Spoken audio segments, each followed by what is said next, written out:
Sa isang relasyon, hindi problema kung LDR kayong dalawa.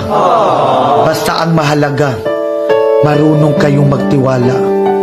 Marunong kayong umunawa. Marunong kayong may oras sa isa't isa.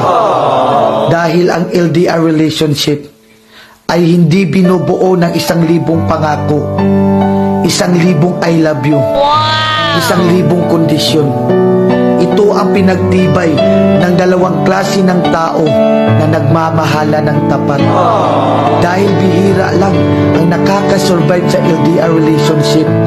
Dahil anumang oras, pwede kanyang iwanan.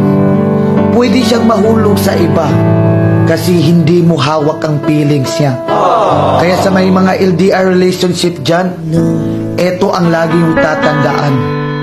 Hindi distansya ang umapatay at sumisira sa isang relasyon, kundi kakulangan ng oras at tiwala, pagmamahal sa isa't isa.